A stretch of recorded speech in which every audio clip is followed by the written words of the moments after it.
At sa mga oras na ito, dako muna tayo sa Palasyo ng Malacanang para po sa mga mahalagang balita doon. Nakatutok po doon ng live ang aming kasamang si Elena Luna. Elena, magandang hapon sa iyo dyan. Magandang hapon sa iyo, Kirby. Alas 10 ng umaga, nagsimula ang cabinet meeting na ipinatawag ni Pangulong Aquino dito sa Malacanang. Kasama dito ang first-timer sa cabinet meeting na si Presidential Assistant for Food Security and Agricultural Modernization, Kiko Pangilinan. Nakasentro ang cabinet meeting sa ginagawang rehabilitasyon sa mga lugar na nasalanta ng bagyong Yolanda. Inilahad ni Presidential Assistant on Rehabilitation and Recovery, Panfilo Lacson, ang Master Rehabilitation Plan na nagmula sa mga action plans at programs na isinumite ng 5 clusters na binuo. Remember that Yolanda is now the new normal. Ito yung pinakamalakas na bagyo na pumampas sa anumang panig ng mundo. Ito na yun na atin ititinignan na new normal. Papunta na tayo doon.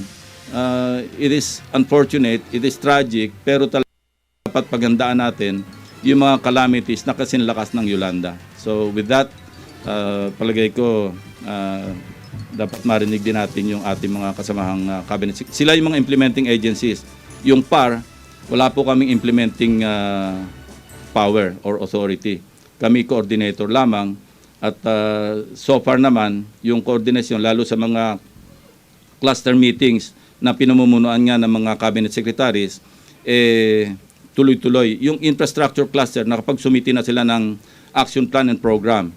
At inintay lang namin mag-sumiti pa yung ibang clusters nang sa ganun, makonsolidate na at maging part na yon ng Master Rehabilitation Plan. Salamat po. Sa 5 clusters na binuo, may isang cabinet secretary na namumuno. Si DPWH Secretary Rogelio Singson ang may hawak sa infrastructure cluster, habang na kay DSWD Secretary Dinko Soliman ang social services cluster. Pinangungunahan naman ni Vice President Jejo Marbinay ang resettlement cluster, habang magkatulong sina Budget Secretary Florencio Abad at NEDA Director General Arsenio Balisacan sa support services cluster. Pinamumunuan naman ni DTI Secretary Gregory Domingo ang livelihood cluster. Bago nagpresenta si Secretary Lacson kay Pangulong Aquino ng Master Rehabilitation Plan, una muna itong ipinakita kay Defense Secretary Voltaire Gasmin. Isusumite kay Pangulong Aquino. Ang tanong na marami, bakit hanggang ngayon wala pang Master Rehabilitation Plan? Ayon po sa batas, yung 10121, creating the National Disaster Risk Reduction Management Council, 1 month after a disaster strikes, kailangan magsusumite yung Office of Civil Defense ng Post-Disaster Needs Assessment. Tapos na po yon. Kailangan lang ipresenta sa cabinet members for vetting at sa Pangulo for his approval.